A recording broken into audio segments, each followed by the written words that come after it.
It is me, it's that G-A-G-E, the Midwest Bluebird, Gage Briley. And if you want to know more and follow me on my socials, it's right down there, babe. But now, you are watching CCP Podcasting.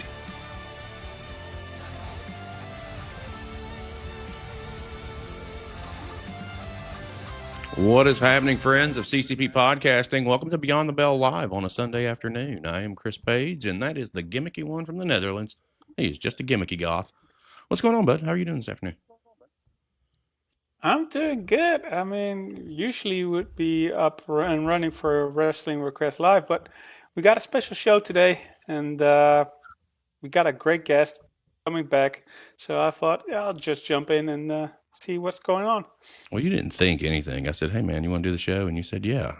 So you didn't think nothing. I just like, hey, do you want to come and chat or what? And to be fair, I even offered it to Paul too. I was like, I know that we're taking you guys a slot, so if you want to come in and chat, you can. And he was like, I don't want to fuck up a Beyond the Bell. So I was like, all right, man, no worries. Do you live That's on. my gimmick. I'll fuck up. I mean, that might be his gimmick. Hell, who knows?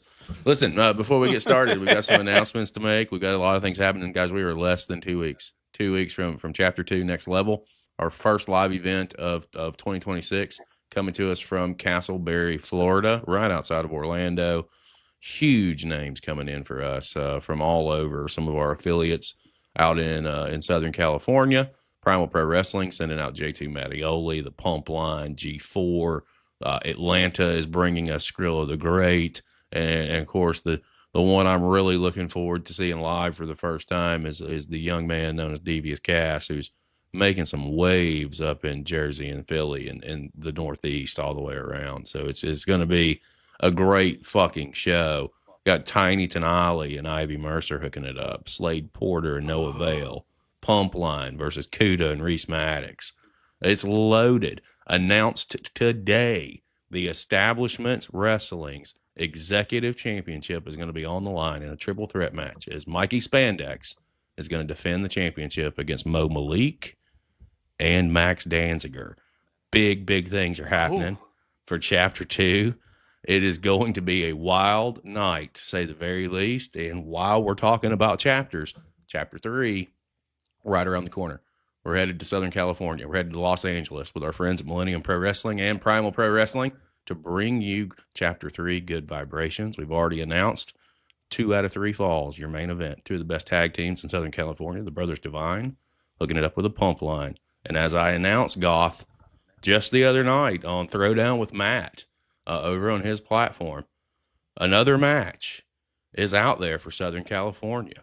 My guy, fucking Dallas Dash, is going to head to Southern Cal to punch Chuck Mercer in the fucking face. It is going down, and I cannot wait to see what happens here. Tickets for both events on sale at ccppodcasting.com. Chapters 4, 5, and 6 are going to be on sale very, very soon. Those are going to be in Orlando and in San Antonio, Texas, man. We're making some moves, Goth. What are you thinking? I'm excited for everything that's been going on, that's been planned, that's going to happen. I mean, with all the talents that we got lined up for the shows. And I couldn't help but notice that you missed one very important detail about the Dallas Dash match, that you will be in his corner. I sure will. That's going to be even extra exciting. So listen, when I was out in SoCal in September, Mercer got in my face. And everybody knows that listen, your boy's a little out of shape. He's not, I haven't been in the ring in 2 decades. But let me tell you what this has done. Between Chuck Mercer and between Matthew Ennis, between Chuck in Southern California and Matthew Ennis in Orlando, nobody's aware of this. But your boy's been on a diet regimen, and I've already dropped 11 pounds. I'm headed to 230. And when I hit 230, I will punch Ennis and Chuck Mercer in the face my fucking self. I won't need anybody else to do it for me. We're going to make it happen. But that is down the line. Let's get to why we're here today. And our guest, who will be a guest on Beyond the Bell mid to maybe second, third quarter of last year. And a piece of that Beyond the Bell, he made a statement. And that statement was when he wanted to win the championship at his training school. And I'll be damned if he didn't just do that not too long ago, a couple Oh months yeah. back. And we're getting the opportunity to bring him back in now. Of course, I'm talking about my man Dre Henrixx, brother. What's going on, man? Welcome back to Beyond the Bell. How you doing, champ? I'm doing good, man. I'm doing good. It feels great to refer to you as champ, and because that was one of the big things that we were discussing on the last show. Was just that was a piece of what your goal was for last year, was to be able to get that championship, and I'll be damned if you didn't do it, man. Yeah, so let me go ahead. It's been sitting in my lap this whole There time, you but go. Get it you out. know what There I'm you saying? go. Yeah, you know what I'm saying? So last Oh year, man. going into last year, was the craziest test of my career if I ever had it, ever. A lot of stuff was testing me outside of wrestling. A lot of stuff was testing me inside of wrestling. Um, but I always believe in the power of manifestation. And I've always manifested being at the top of Lions Pride. I've always manifested being a champion. And the one thing about me, if I say it, I'm going to do it. And then I think last year was like one of the best moments of my life, was becoming Lions Den champion. Well, we're definitely going to That's talk an amazing. awful lot about that. But before we get into the party, Goth, it's your first time being on with Mr. Hendricks. So go ahead and welcome me to the show, my man. I just want to say welcome to the show. Referring you to as the champ sounds great. I hope that you will hold on to that title for a very long time, and we're gonna ride along with the ride with you. So Oh, yeah. welcome to the show. I appreciate it. I appreciate it. Well, Dre, let's jump in, man. Obviously, it's not your first trip here, so we know an awful lot about you already. So I kind of just want to kind of pick up where we left off with our first conversation, and that was the road to the Lions Den Championship. So why don't we start there? What was the path like for you to get the opportunity to challenge for the championship before we get to physically winning it? Mm. So the path for me it was one of the most difficult paths that I've ever taken in my route to get to goal. It tested me physically. It tested me mentally. There was times where I felt like I was going to give up. I felt like times I wasn't going to be able. Am I the man that I say I am? And that's where I was fighting myself more than battling everybody else. It was more on a battle between me and myself. Um, it During the whole journey, it pushed me. Like, I was knocking out my gym shit. I was knocking out being at training 24/7 and making it making it an obligation to be there, like it was like a full-time job. I would train, bust my ass at training. I'll make sure I'm helping out the new people. I'm making sure I'm pushing myself, not to be comfortable, but to be past like where I'm uncomfortable every single time I'm in there. And I knew being uncomfortable was had to going to be one of those things that I had to get used to, because being champion, it's not easy. It won't be easy, because I have to, because I'll be facing talent from all over Texas, from, well, hell, even California if they want to come down, and that'll push me to be uncomfortable. Well, So I went in with a mindset of, I got to be the man. If I'm not the champion now, like, how am I going to change that? So I started changing the way I was doing things. Like, I started, I just literally started putting myself in the mindset of being the champion, and it ultimately caused me to get the win. You know what I'm saying? Well, yeah, for sure. Like, I know that anytime from my experience, it's obviously about trying to even get into a championship scene. I remember when I've told the story several times when the first championship I won, the first heavyweight quote unquote championship that I won. Now, keep in mind, guys, I'll preface this again. Talking about independent wrestling. So, for what it was, he was like, "We're going to put the belt on you tonight," and I said, "Are you sure?" Like that was my first question. Are we going, like, wait, what?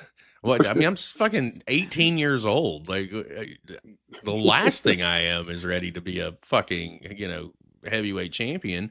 And then, of course, what comes along with that after the fact is, the pressure that comes, because now it's on your shoulders. that division. It could be the heavyweight championship. It could be a secondary championship. It doesn't matter. It's a championship. And if it's on you, then it's your job to deliver. Like, and if you don't, Yeah. everybody's looking at you like, huh, what's the problem?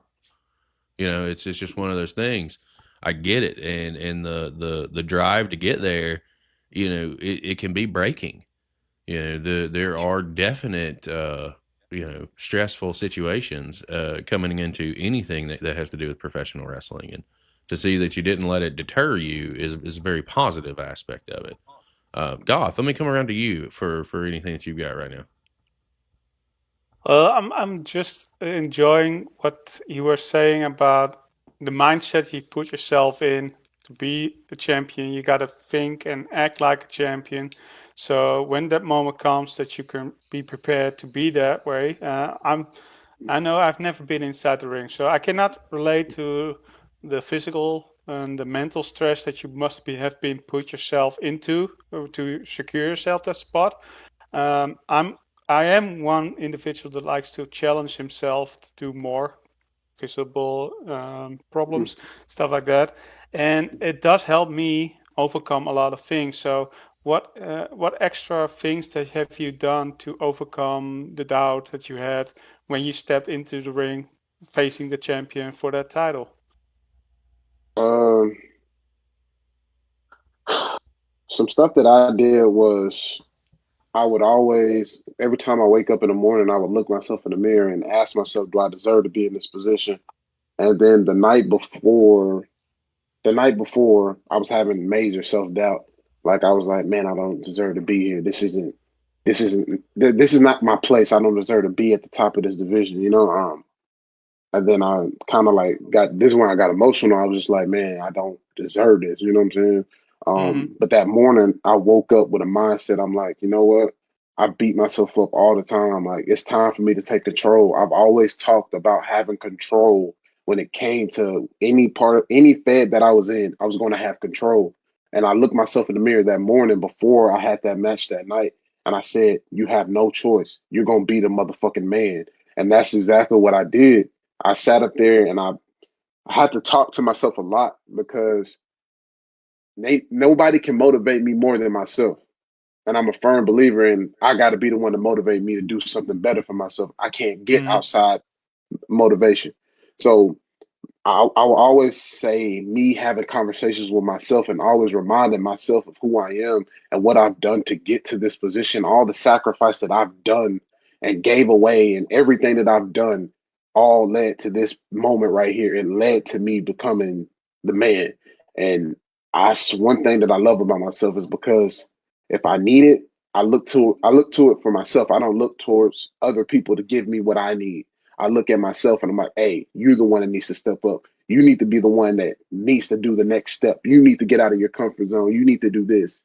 And that's one exercise that I always do every single morning when I wake up is tell myself, you deserve to be here. You deserve to be in the spot. You deserve to be the man of Lions Pride. Don't think any different. And that's what led me through. You know what I'm saying? Yeah, no. I can I mean, imagine. you got to give yourself the self-confidence, right? Because that's, to me, is kind of what it sounds like if you're doubting yourself, and you have to know that you can do this. You have to know that beyond any shadow of a doubt that when you step foot out, the moment that you step foot through that curtain, that it's you versus the world. It's you and your skills versus the world. And some people may not understand what that pressure feels like, and may not understand the severity of it all when it comes down to it. Now, I do want to ask you this: as you're on the road to possibly capturing this championship, when they have the conversation with you and say, "Hey, man, this is something we're going to do. We think that this is the time. We think that this is it's the time is now." How were you feeling when you had that conversation, and what did it look like for you on your side of the coin, knowing that you battled some things and you've overcome some struggles, and now you're getting this opportunity? Um, so when I was being told for the very first time that this is what we want to do, this makes sense. This is what needs to happen, whatever. A part of me didn't believe I would ever have that conversation because I knew people would have it. Everybody would have their conversation of when they were going to be the champ, the big dog. Mm-hmm. Um, And at one point, I never thought I was going to have it. I didn't know what I was going to be like when it happened to me. But we had a show in September or whatever, and I was told, like, after my match with Pac Ortega, literally one of my favorite matches of last year, um, my coach pulled me to the side and was like, "Hey, man, what I'm about to tell you is something that you've earned. Next show, I want to have a match. This is the championship scramble. It was supposed to be me, Ali, Tumac, and I think that was it. Just us four. And then some things subject to change. He was like, but I want you to go over. I want you to become the number one contender for the Lions Den championship." And then that part of me, I was like, okay, it's another number one contendership thing. I'm looking at it like, okay, I'm just getting my next guy, helping him get over and stuff like that. That's what I believed it was. And I was like, oh, okay, I got you. You know what I'm saying? You know, I got you. He said, but he said, hold on, because I was going to walk away because I was going to get ready to call my match or whatever. And he was like, hold on, but this is going to lead to you facing Zane Valera, who was the champion at the time, at Here to Stay 8, which is our biggest show of the year. And you're going to go over and you're going to beat him for the championship. In my heart, I'm thinking, I'm like, oh shit, this is like, oh, this is for real. This is it. Like this is the conversation. This is what's going on right now. Like, and my girlfriend was there, and my little brothers was there, and I couldn't tell them. I didn't want to tell them at all because, you know what I'm saying? I like to keep that little element of surprise or whatever.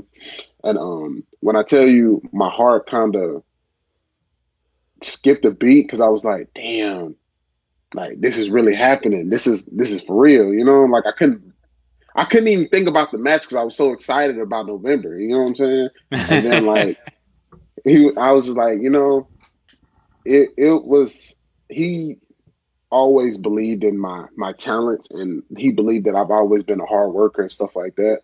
So him telling me that, he gave me a big old smile and big old handshake with a little bit of a bro hug with it. And I was like, man, I felt like I deserve to be here, you know? Well, it's because you do. You know, we're our own harshest critic. And that's in personal lives and that's in professional lives. I've learned this over 43 years. I always tell people that I didn't become an adult until I was 32. So I've only been adulting for 11. And I can tell you that even now, I am my own worst critic. I question myself every day. Question myself on the platform and the decisions that I make, because I know that one false move and one step in the wrong direction and all the momentum that we've built, and you know, the guys like Goth and JB and Dallas Dash, who's recently joined us, and Devil and Knight and UK Paul, like these guys rely on me. And if you know what I mean, like this is not something to play around with. And I think that once you have that conversation within professional wrestling with your company, that this is a thing, like playtime's over. This is real at this point. Like this is, you know, wrestling's still real to me, damn it. And that's a saying, and it's because it's true. Now, what I did when I won my first championship is I told my mom that this wasn't for me. Like I told all my friends, it's like, I'm done. This is going to be the last match. You might want to just come out and see it. And I ended up getting like 20 or 30 people to show up. And of course I fucking lied to them. What a heel. I know. Yeah, I was such a dick, but that's what happens when you're a heel, man. But so I say that to say, like, you know, you said that you kept secrecy to the utmost. Now, did you tell your mom or your parents or anybody like that to get them, or were they there? You know, when you roll around to what is arguably the biggest night of your career so far. So basically, I believe in I don't want to tell y'all shit if I'm winning, you know. So Yep. Okay. like so I told my girlfriend, because I like the way that I brought it up, because I was like, it's time for us to have a conversation. I talked to my mom first, and I was like, hey, I got this match with Zane. It's a loser leaves Lions Pride for good or whatever. I told her this is my perfect time to take my break or whatever. You know, telling her all the good shit so she could be like, oh, he's serious. You know, like so she was like, oh, are you serious? Is this what you really want to do? I'm like, I told her I think this makes the best sense for me because I need to find myself real fast. And then I think it gives me a break, gives me like 3 to 4 months to catch my breath. And that's what I need. And then coming to my girlfriend, oh my Lord, have mercy. She was upset. She didn't want to talk to me. She was like, are you serious? I'm like, Yeah, I just told her, I was like, this what makes sense to me right now. Is you put the big guy over, you let him get a shine, and then I go off, let the crowd cry and stuff, and say goodbye, and let me say my last promo, and let me leave, or whatever. Um, whole time I'm keeping it a secret from everybody because nobody really knows anything.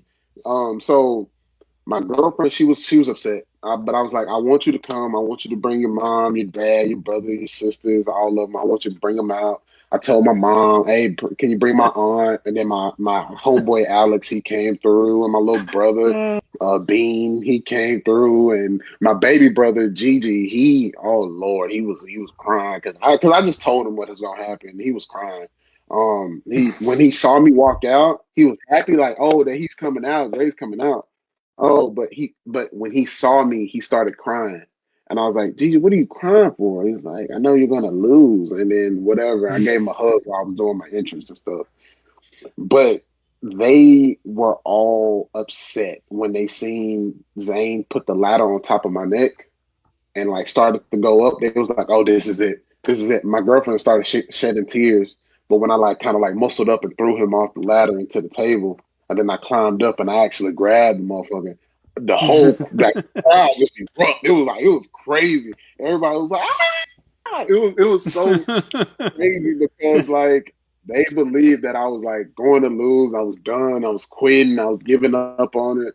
And it was one of the best moments of my life because I got a real reaction out of my mom and my dad. And my dad, he was just lost. My dad don't show emotion, but he was happy. He can't lie to me and say he wasn't happy. But my girlfriend was crying when she came up to me after the show. She was like, I didn't expect you to win. Da, da, da, da. I'm like, I know. And then I was like, boom, magic. That shit works every time, you know? I got smacked in the I've back got a of the. question. Hang on a second, God. I got smacked in the Okay. back of the head by my mom. But keep in mind, she thought I was done. She came right back and slapped me right in the back of the fucking head and said, "What the hell is your problem?" I said, "I got you." That's all I had to say. Go ahead, Goth. I actually got two questions. The first question is, how long did you practice before the mirror before you told everybody what you're going to do? And secondly, did you get some real heat after the match because you told them that you were going to lose and go back away or whatever? So I practiced in my room for like 20 minutes because I kept laughing and giggling. So I was like, bro, no, they ain't gonna believe this, bro. They're not gonna believe this. Let me tap into some real emotion real quick. And I'm like, maybe that'll work. And then I was like, you know what? If I laugh, I laugh. You know what I'm saying? It'd be like a little friendly conversation. But I didn't, which is the good part. I didn't laugh.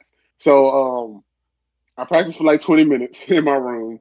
I kind of looked at my TV, like I turned the TV off, and like you know how I got the black screen, but you can still see your reflection. I was practicing in my TV. I was like, you know what, I'm gonna really do this, and then I went in and I did that. And afterwards, I kind of did get some heat because my mama, she kind of like she gets her fist and like she put it towards my chest and she pushed me or whatever. She was like, "Why did you lie to me?" I'm like, "I don't know. They told me last second when I was on the floor. He told me I was gonna win. That's what happened." She was mad. She was mad. She was like, "You knew the whole time, didn't you?" I was like, "Yeah, I kind of do." Like 2 months ago. Oh man! See, that's Big just shout it. out. That's just it. Like the same kind of thing happened with my mom. She was like, "You knew the whole fucking time." Well, I knew for a minute. Yeah. But it's not my place to tell. It's my place to put asses Yeah, in like 10 to seats. 20 minutes. And there you go. So it's just one of those situations. I do love the fact that you Oh practice yeah. your speech for 20 minutes before you got straight Oh went out there yeah. and did it. I could have That swore I shows, was cutting a listen, promo or something. if that doesn't show anything but a level of motherfucking commitment, nothing will. And that is high praise. God, you Oh said you had yeah. another question. Well, those were the questions, but now something popped in my mind. Did it sound exactly the way you practiced it, or totally different? It sounded totally different. I was so mad at myself. I was like, God damn it. I was like, this does not sound like how I practice it at all. I was scrambling, trying to figure out the words to say. I was like, oh, yeah, that ain't it. I was like, I wouldn't even believe my own bullshit. But it worked, though. It worked. That's the only thing that matters. I'm just saying, man, like I'm a hell of an actor. So I had them. I had my parents. They were nailed, hook, line, and sinker. I said, "Well, I am your offspring. Oh yeah. That should make you happy." Uh, all right. So Oh you talk yeah. about the match a little bit. Now, obviously, this is a ladder match, right? Or was this a tables, ladders, and chairs? Or what was the stipulation going into this thing? It was a ladder match. It was I think we were trying to do a tables, ladders, and chairs, but it kind of did not work that way. So we kind of just did a ladder match. But it can always devolve into that at any point. I get to just pull out the Yeah. table and you're there. Yeah. So Yeah. the match is set, the stage is set. You've got crying, relatives that you're on the way to the ring. This thing is playing out. You get this moment, and I want you to take me back to it and just really think about this if you need to. I want you to take me back to the moment when you're looking up and you've got your hand up and you've got that strap and you're about to pull it down. What was going through your mind and what was going through you at that time? Not to be corny or anything, but like when I was reaching my hand up slowly, like slowly trying to grab, I felt like kind of in my head it was playing back everything I've done in my career, like from the very start, from this moment right now, looking at all the injuries, the good moments, the bad moments. I felt like I was stuck for a second, but in reality, I was moving. But when I was reaching, I felt like, damn, like it's time. Like you know what I'm saying? Um, like I said before, I felt, and before I was reaching, I felt like myself going back in time, looking at everything that I've done to get here. Every minute, the minute I joined the den, the minute I did my first match, like everything played quick in like a good 10, 15 seconds. And Chris, then I I think reached and I the grabbed it. Twitch is off. I'm looking at that, my man. I didn't want you to interrupt his story there. So, Sorry, my bad. yeah, I'm working on that on behind the scenes. But continue on, Dre. Okay. Go ahead. All right. So like for a good 10 to 15 seconds, I kind of like see myself looking at my career before I grabbed it. And when I put my hands down and I actually grabbed it and the roar from the crowd and I actually looked, I was like, damn, this is it. Like everything that I've worked for, it led me to here. And then the only thing I can like remember is myself like crying. I cried up there like for a minute because it was like, damn, I finally fucking did it. You know what I'm saying? And it felt like a small mini movie. And you know how when a movie has a great freaking ending, that's exactly what I felt once I grabbed the championship and like I held it in my hands and actually got the chance to look at it. I'm That's glad amazing. that you had that moment too. Like, because for me, like that's a solidifying thing. And just as a side note, I do apologize for that. You never know what happens when you're live, guys. We're back on Twitch. Oh, yeah. If you experienced that outage, I cannot explain it. Not see me. I'm John Cena-ing all of you. I do apologize for the knockoff of the air. I'm not so necessarily sure why it happened, but it has happened in a loss. We are working our way back on the air, and it looks like we are back on Twitch, we are back on X, and we are back on YouTube. Jay, I do apologize for that, sir. That usually doesn't happen. Oh, it happens. It happens. Anything can Sorry. happen when you're live, man. Anything. As we have learned. So welcome back to the show, everybody. If you hung out in our absence, I do apologize again. That was out of our control. So Goth, I want you to go ahead and maybe just re-ask the question before we started going into to internet health. Sure thing. So you're on that ladder, got a title around your waist or across your shoulder, and and what kind of music would you have envisioned playing on the background if it was indeed a movie that's playing about that leads to this moment? Oh yeah, man. Michael Jackson for sure. My music taste is very different. I listen to a lot of things that people wouldn't listen to. So I'm not gonna say nothing that nobody would understand or know. So I'm gonna just say. I'm curious. I don't be curious. It's a lot. I listen to a lot. I'm Me too. yeah, I would say Michael Jackson, either Bad or Smooth Criminal for sure, Okay. because I just like the way that those two songs. They've been like my favorite two songs, if I'm being honest. Just the way that they play out and the way that like it's just beautiful music. So I would I say either agree. of those two.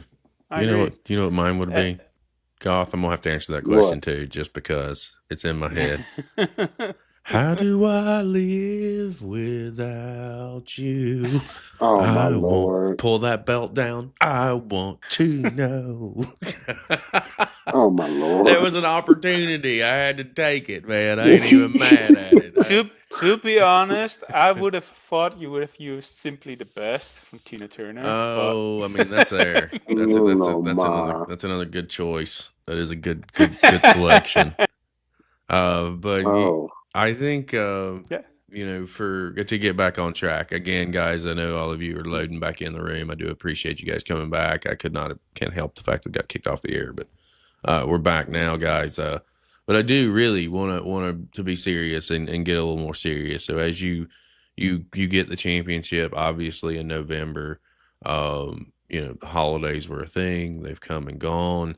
Uh, how many defenses have you had? Did you guys stay on in December? Or did y'all take off for Christmas? So we took off for the holidays just because we know everybody knows how holidays is and the way Yeah, the it sucks. economy's going. Everybody needs like a break. So we kind of gave it a little break. I haven't defended it just yet, but I'm defending it next month for sure. Well, so oh, cool. let's start chatting about that then. Mhm. If we can we chat about it first of all before I just say let's chat about it? Can we chat about it without getting you in trouble? Oh no. Did I drop out? What the fuck happened?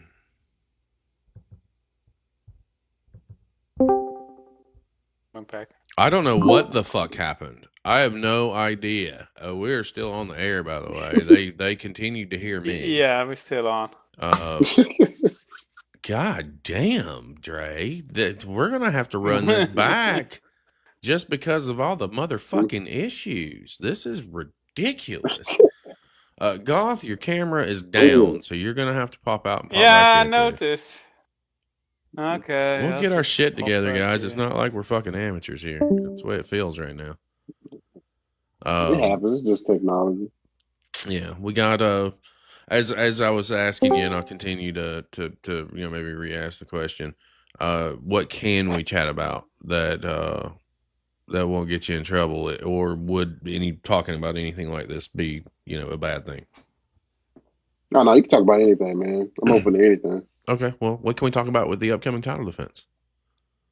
Oh, so you know what they say: the first title defenses are always the hardest. You know, Mm-hmm. that's the biggest challenge of the championship reign is that first defense. It's proving that you deserve to be here.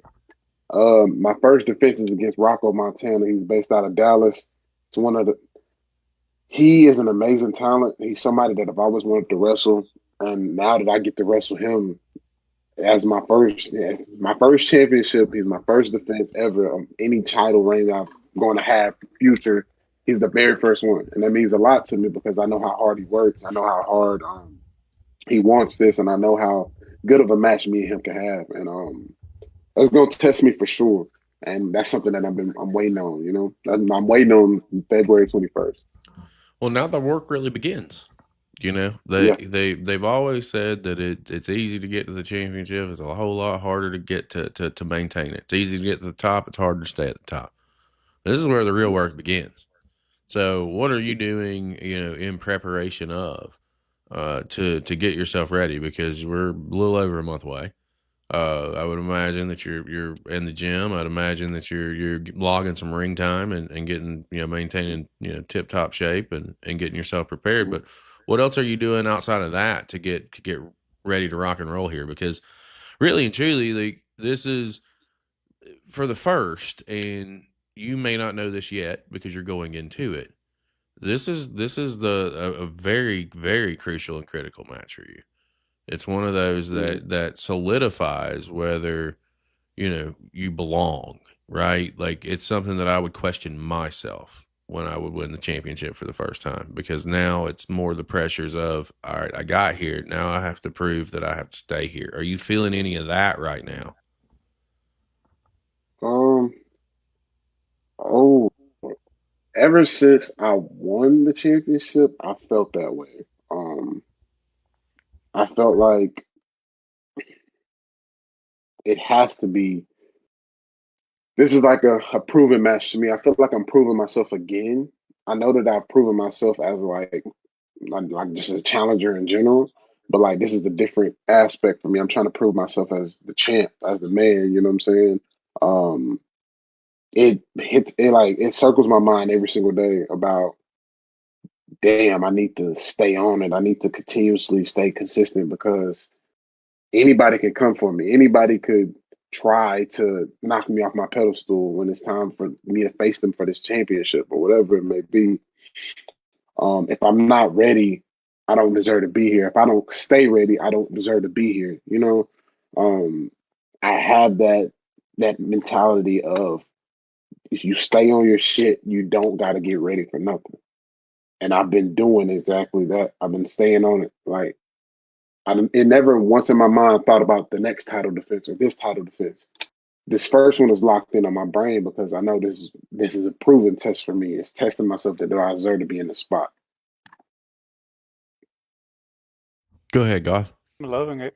Well, I'm loving it. And I can imagine that you've been putting yourself in a mental state about winning the title. Now you got the title. Now you got to even exceed your mental preparation, your physical preparation to defend the title, like you said. I'm just curious because, like I've said a couple of times, I've never been in the situation that you have been. So I'm just wondering, is this everything that you expected, or even more, to be the champion, and the the things that come along with being a champion? Is it all that you have been expected to be? Mm, yeah, I pretty much believe this is everything that I expected. I expected it to be heavy. I expected it to be. I didn't expect it to be easy at all. And Mm-hmm. that was like what I was saying previously before earlier. That's how I got myself into that mindset already. Like, this isn't going to be easy. This is going to be one of the toughest tests of your career. This is going to be one of the toughest ones. Um, Yeah. I believe that it's tough for me because this is my very first one. I'm in a way I'm kind of scared away just how it's going to play out and stuff like that. So I'm kind of afraid a little bit, kind of like uneasy about certain things. But like I said before, I've been in this mindset for almost 6 months, and I'm not gonna let one thing knock me out of it just because it may be difficult Mm-hmm. or maybe challenging. You know what I'm saying? I'm gonna stay on it because I know if I can stay on for 6 months, I can keep pushing until a year. I can keep pushing on to a year and a half. I can keep pushing on for a year and 18. I know I believe in myself so much. You know what I'm saying? And Yeah. if anything that I put my hands to or my minds to, I can do it. So I was expecting of everything that's coming with it right now. Well, let me go over to the Yeah. chat real I'm glad. quick. I mean, yeah. UK Paul has a really good question. Well, I mean, you guys can tell me if it's a really good question. I think it's a good one for the conversation that we're having. How has your mentality changed since you've gone from the hunter to the hunted? Mm. Uh, my mentality changed a lot because I now gotta be at the top of my game every place I go, everywhere I go, even if I'm going to the damn grocery store, I gotta be at the top of my game. I gotta be the man that I always wanted to be. And that mentality changed for me the moment I grabbed the championship. That mentality changed for me the moment I stepped down from that ladder and I got to look at my championship and let it be mine. Um, it's one of them things where this mentality that I'm in now is it's a survival mentality. I gotta remain at the top of my game. I can't let anything stop me from being at the top of my game because if I do, I can let this championship slip from my hands, and I'm not ready to do that right now. I'm ready to keep holding this championship. I'm ready to keep defending when it's time, and I'm ready to keep executing like I've been doing because I've been built for this shit since I started in wrestling.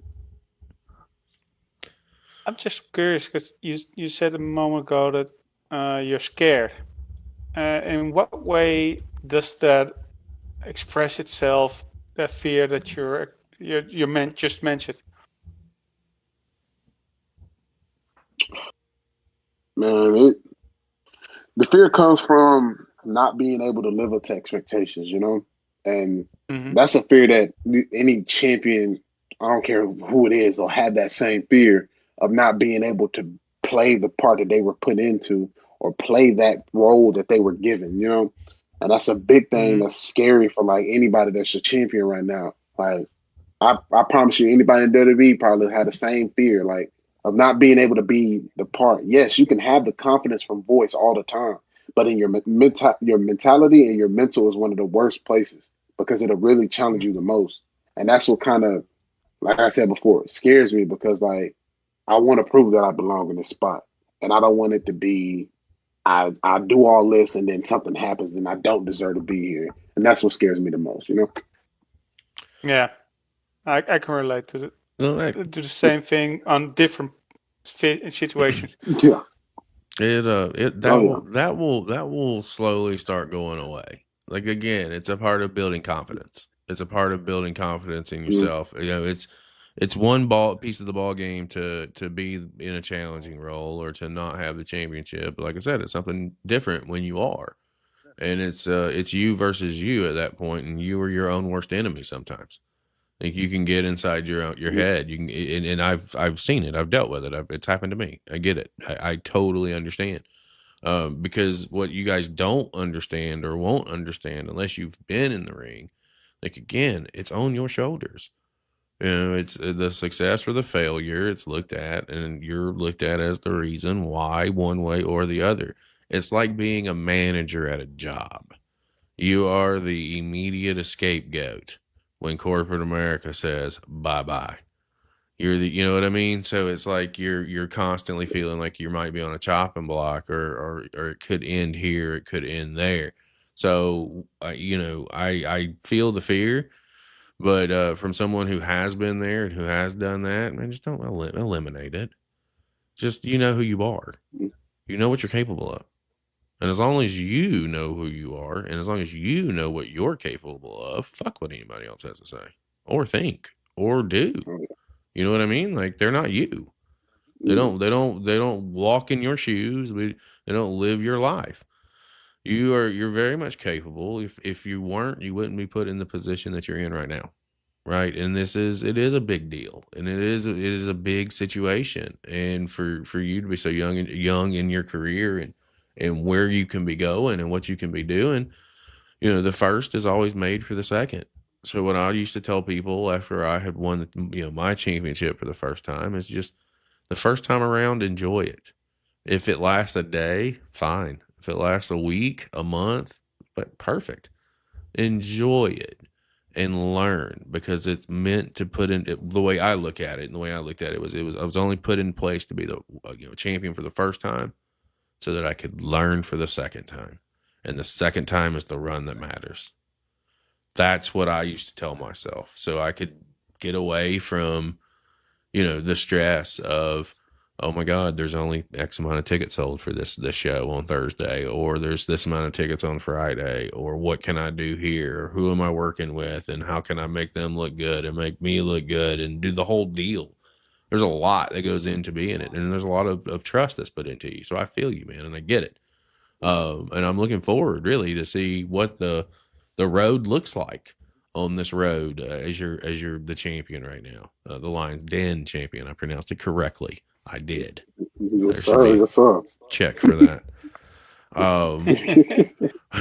What do you have? What else are you looking forward to in 2026? And obviously, you are coming in as the champ. And we're gonna manifest that you successfully retain in February. Who do you want to see coming after you for the championship? Or hindsight, who are some people that are on your radar? Mm. So as in 2026, man. So I got this thing that I want to face the best in Texas. I want to face people that really want it, who's really hungry to be at the top. You know what I'm saying? Mhm. I want the best from Houston, Dallas, and Austin. That's one thing I want. And I'm facing one guy from Dallas, and I think he is one of the best in Rocco, Montana. In Austin, I want whoever the hell they got. I want the best that they got. And then Houston, for damn sure, I want the best that they got. I've been in that Houston area. I know they have some heavy hitters, and I want them to come challenge me for the championship. I want to test myself to be the man that everybody deserves. I need to be at the top of my game, and I can't be at the top of my game without beating some of the best in the state. Like right now, I got beef with the whole goddamn state right now, and that's what I want to bring home. You know what I'm saying? Like I like right now, like I can tell you right now, Jack Calloway is one of them ones that I need to defend this championship with. He he did so much for Lions Pride when he was here, and he left and he did bigger things. He became a big ass star, but I have to face him in order to solidify what I've been doing. Father O'Day from 8th Day, I need to Oh, face him in order to get myself to where I need to be. Izzy James, I gotta face him and to get oh, to where I need to be in this game. Hell, if Kiefer Bartek wants to come off the bench and comes challenge me for this championship, I will do that. Hell, I'm trying to even go to SoCal Pro Wrestling and fight over there and defend this championship. I want somebody from California to come down to Texas just to fight for this championship.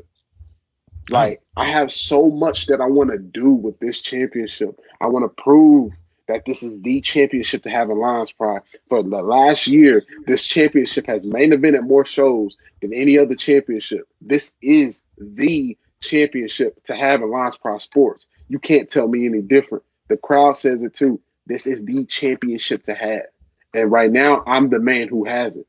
So I'm the most dangerous man in the company right now.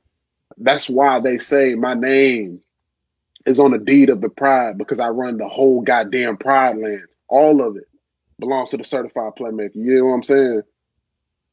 I This hear cool. you. confidence that I have, this confidence that I have is that mentality that I was telling you about earlier. This mentality has brought that confidence in me to be the man, to be that person that's no longer in my head, to be that person in human form. And by doing it, I'm going to beat the best in Texas. I'm going to beat the best that this United States has to offer. Or if not, I'm gonna go down fighting. Well, I have a lot of friends in Southern California. A lot Oh of yeah. Oh yeah, friends in oh yeah, Southern California. oh yeah. Trust me, I know A, about some of them. a I kind of want to get in the lot. ring. I've got an elf Southern unit running down from my Southern head. California is my indie wrestling home. Apparently, if I planted a No, flag and it wasn't in SoCal, they'd probably shoot me. They've been very good to us, and I'm returning that favor. Yeah, I've got friends in SoCal Pro. There's, as a matter of fact, I announced oh yeah, yesterday, I've got 4 dates on him, on Matthias, who's currently Southern Cal Pro heavyweight champion. I got him for 4 oh yeah. dates. I'm familiar with him. Uh, Matthias, Don Caliente. I'm yeah. familiar with a lot of them, man. Yeah. Well, you know what they say in professional wrestling is you never say never. Yeah. That's You never just say no. kind of where it's at. And, some of this stuff may be able to materialize and it won't be difficult to do. Uh, so there's an interesting question in chat, and it comes from me actually, in lieu of Goth, because I know that he is just itching to know, what did you name the title? What did I like the name? Yeah, what did you name it? Everybody I names don't their know belt. where you get the question from, but Oh, I'm like a running with it. Everybody oh named the. Lord, oh Jesus, What did you name it? What did you name the belt? Goth wants to know. Like, I man, don't know if he can get through his day if he doesn't get the answer to this question. man. I call this thing right here. I call it Patricia. You know what I'm saying? Okay. Like Good I choice. always think because when you think of like somebody named Patricia, you think about it as somebody big, fat. You know what I'm saying? And this Oh, is a big damn championship to have. You know what I'm saying? So that's why I was like, I call it Patricia because it's big. You know what I'm saying? yeah. Well, That's where my thing is.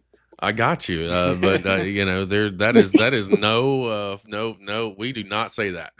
That is not from us at Sorry. TCP podcasting.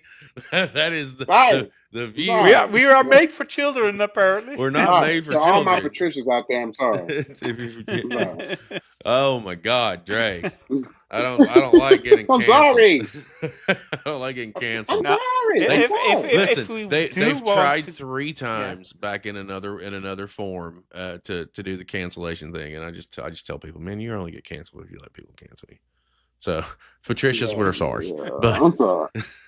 Sorry, Patricia. If you're anywhere, I'm sorry. uh, There's nothing against the Patricia or nothing. no, it's just, you know, it's a big old belt. I get it. I didn't realize how heavy. How heavy is that one? Like real shit. Is it, you know, to 8 pounds, 10 pounds, 12 pounds? Like how heavy is it? About I'm about 14, 15. It could be, because I think the Damn. fucking belt that Yeah. I got is 14 or 15 pounds. It is the heaviest motherfucking sure. belt I have ever held in my life. The championships Oh, yeah. I won back in the day were half as heavy as this thing was, and I was really questioning. I was like, "Is somebody really gonna be able to pick this up over their head? I don't even know." I got a 5. Mine was 5 plated, and I was like, "Oh, that looks great. I want to do this. I want to do this. I want to do this." Brother didn't think about how heavy it was gonna be at all. Like, fuck all about how heavy it was going to be. When that bitch showed up at the front door, I went and picked it up, and like I almost threw my back out because I didn't realize it was that heavy. I went, oh shit, that's what 43 feels like. There it is. But it's just, I don't know, bro. I'm just curious about the weight of the belt. And Patricia is a solid name for the championship. Goth, let me come around to you. What do you got? To switch it up now. Well, if we're going for a question that I would apparently like to know.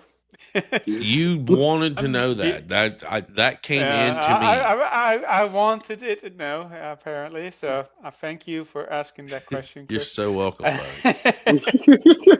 It's in the chat. It's on the screen. I know. I want, because you won the title in a ladder match, and I'm the gimmicky golf. I like gimmick matches. What is the type of gimmick match that you would love to defend the title in, and why? Damn.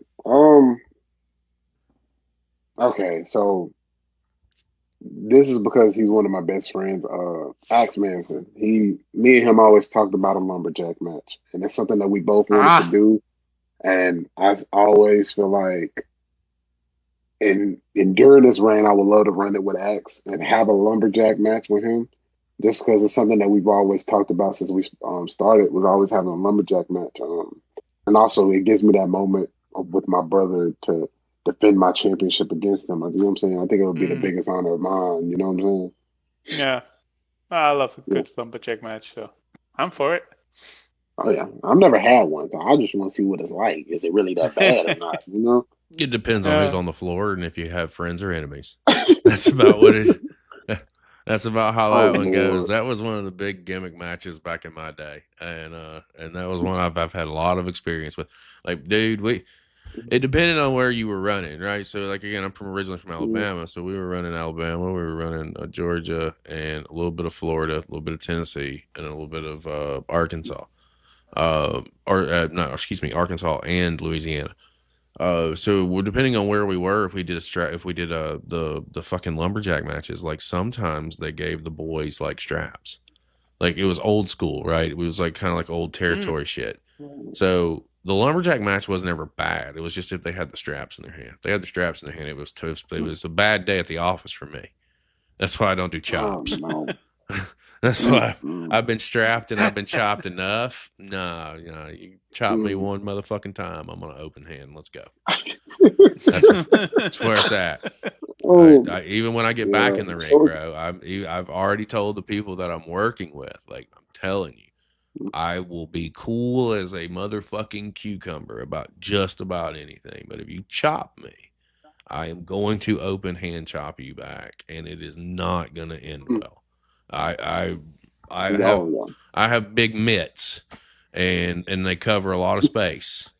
So, but I just not a chop guy, man. I can't do it. I after being strapped so much, no. But lumberjack matches can be Wow. fun. Now, if you've got guys on the floor who give a shit, even with your baby faces and your heels, and give a shit about the product and give a shit about the match, it can be so good because they can actually enhance the match and do it in a way and do it in ways that it adds to the story that you're telling. So really, it's kind of about the mentality of who is at ringside. They can be really fun, and they can be really, really, really fun, but they can also be a son of a bitch, just depending on who's there. Trump telling me about it. Axe Manson, he chopped. That's his whole gimmick, and he just like chopping everybody. I'm like, when I see the match card and it says me versus Axe, bro, I'll be like, nah, bro, I can't do that. That's all he does, bro. No, you get one. You get one, and then I fire back, and then we'll see. We'll see how long it goes. Because I'll do that all night. Lord. That's I'll do it all night. Fuck around and find out. There's a corner for a reason. Oh my. Listen. So Lord. we've talked a little bit, obviously, about the championship. That was kind of the big thing, and I definitely wanted to circle around and get to talk to you since you won it for sure. And now that we know that you've got some people on the radar, you've got some other odds and ends.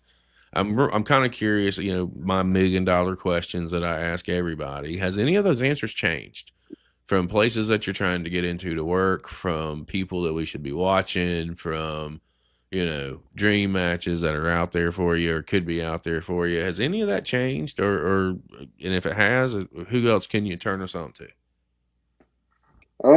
So a little bit of my list has changed because I did wrestle at Texas Contenders, so I crossed that off the board. I have something in the future with Baracho Pro, hopefully, so I'm crossing that one off the board.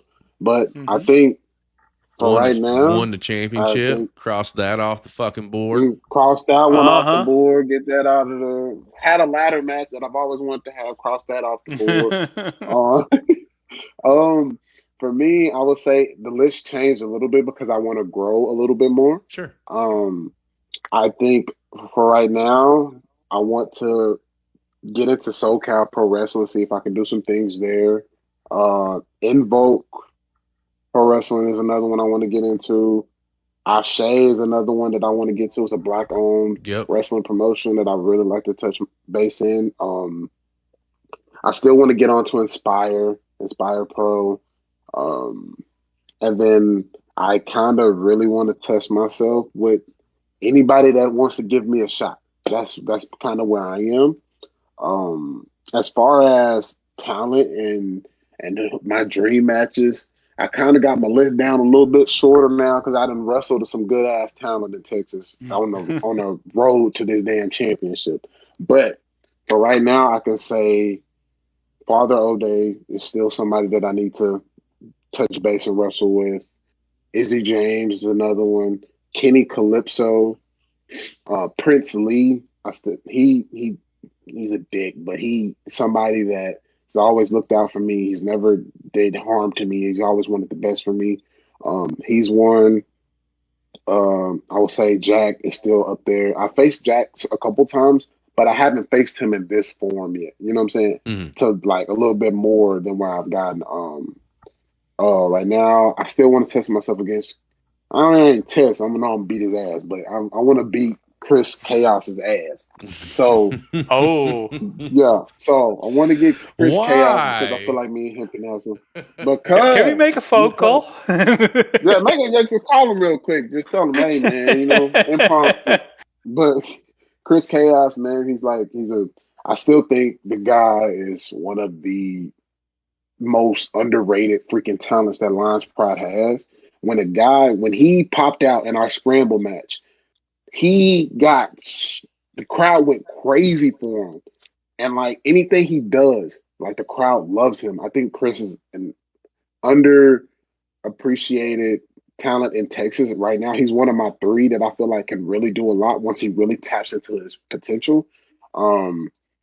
Chris is a talent that's always trying to look at how to get better. And that's one thing that's going to keep him around a long time because he's always worrying about how can I get better? How can I do better? How do I spread my name out? And that's why I have so much faith in him and I want to face him.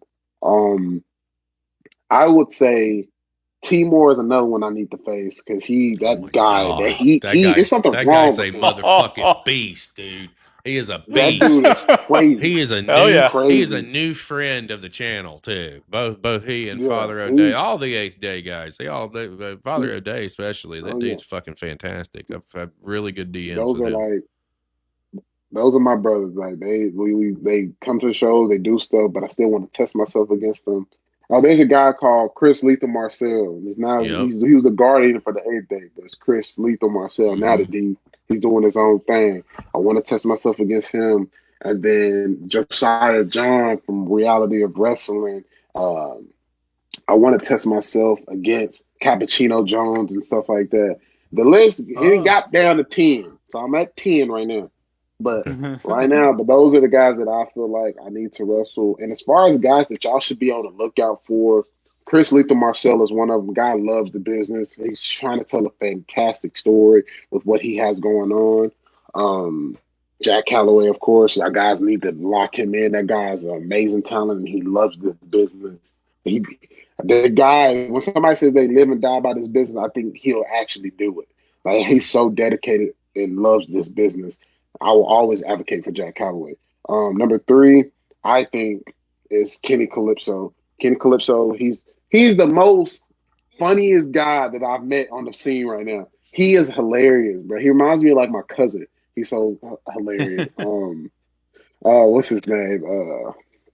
I think you should really look out for it. Yeah, y'all already got him already, but Chris Chaos, he's doing his thing. He's already locked in with CCP. Everybody should keep their eyes out on him. And Axe Manson, because that guy, he is so funny and goofy, and people would love him all over Texas, all over the damn state, because how goofy he is and how dedicated he is to his character. And he is somebody that I believe if he can keep pushing and doing the right things, making the right calls, he can get further.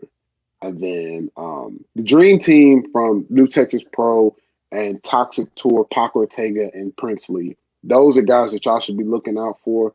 Toxic Tour is some crazy ass people. I love them to death. They're amazing talent. Their love for the business is crazy. But these guys that I'm giving y'all, the names that I'm giving y'all, are all hungry and want to do more. They're ready to do more. They're ready to branch out. They're ready to do whatever they can to get to the top. And that's why I've always like put them on a high pedestal, because of how dedicated they are to the business. Well, it's funny that you mentioned the 8th Day, because I'm trying to get a date on them in San Antonio for the end of the year. Oh, I want to work with them too. yeah, I think they're so fantastic performers the whole way around. I think there's a lot of things that are happening, and there's a lot of moving parts the entire way around with independent wrestling for sure. Goth, before you got anything else before we get ready to tie a bow on things? I mean, I've heard more than I thought I would ever hear in this conversation, and I've really enjoyed this conversation. So I just want to say thank you. Of course, man. I appreciate it. Well, I do apologize for the technical fucking issues. So we'll definitely need to search and get you back It's his on. fault. Yeah, apparently that Just falls kidding. on my shoulders, just like everything else does. And for everyone who was joining on, and then here's something that's impressive. And Dre, I'm gonna leave you with this before I turn the floor over to you. We got interrupted. Our stream got interrupted, right? And usually it hasn't happened often, but it has happened several times in the past. And when the stream gets interrupted, I don't ever get the entire audience back. Rather, the entire audience came back as we got back on the stream. And there's about 50 or 60 watching across all the platforms right now. So I appreciate all of you guys popping back in and hanging in there during some technical issues. But I just thought I'd point that out, because I've gotten 3/4 of an audience back. I've never gotten the whole audience back, and it's tapped now where it was at its highest point. So we got them back with you, bud. So that's a you thing. I appreciate it, man. Well, what would you like to say to the people before we close it out? Man, one thing I like to leave with the people and hopefully get put on the CCP Instagram page as a little clip or whatever. Don't edit that part in there. But the goal of the Certified Playmaker is to continue to be the man. It's going to be to continue to defend this championship and prove why I deserve to be on the independent scene. One thing about me is I stay dedicated. I love this business. I love everything that's happening. I love CCP podcasting for what they're doing with me and being patient with me and giving me the opportunities to come on this platform and get to tell my story and like ultimately being like a third family to me. And I'm appreciative of every shot that I'm given. I'm ready for more. And if you want to see me and see my growth, you can check my Instagram at tx.don_official. If you want to find me on Facebook, because I know there's some older people that would like to look me up on Facebook, it's Dre Henrixx, just simple as cut like that.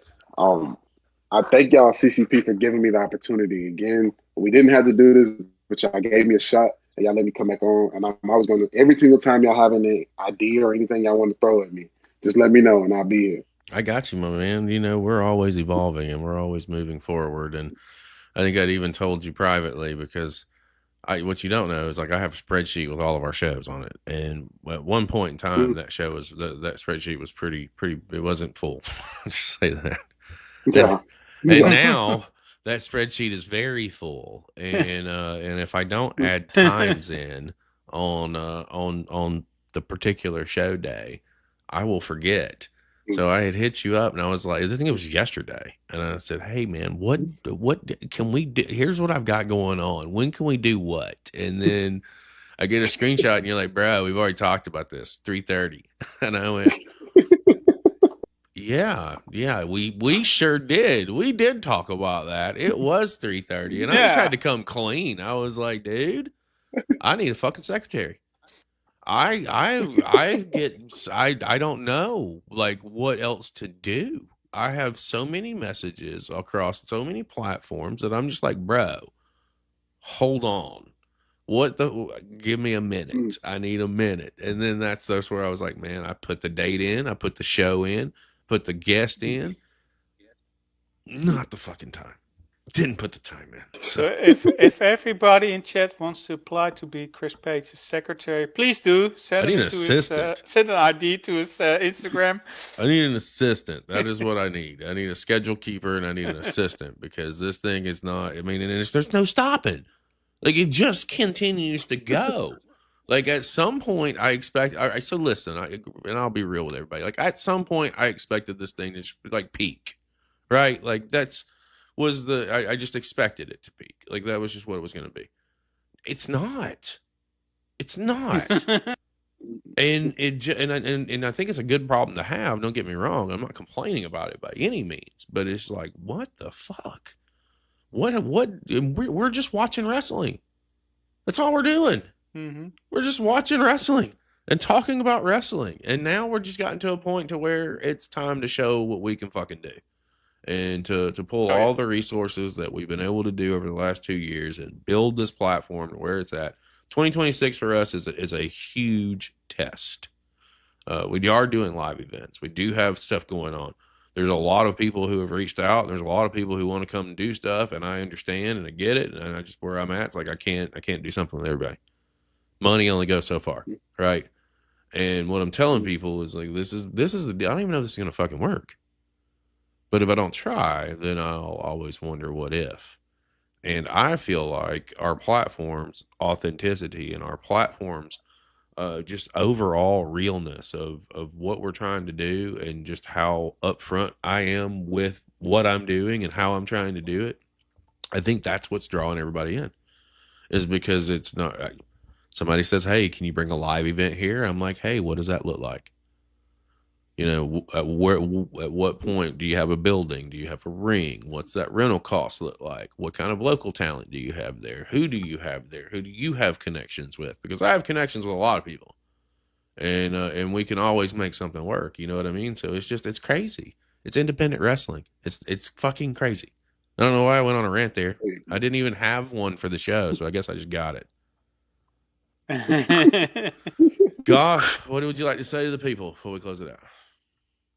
I just want to say thank you all for being here, even when we had some hiccups during the show. Thank you again for being patient.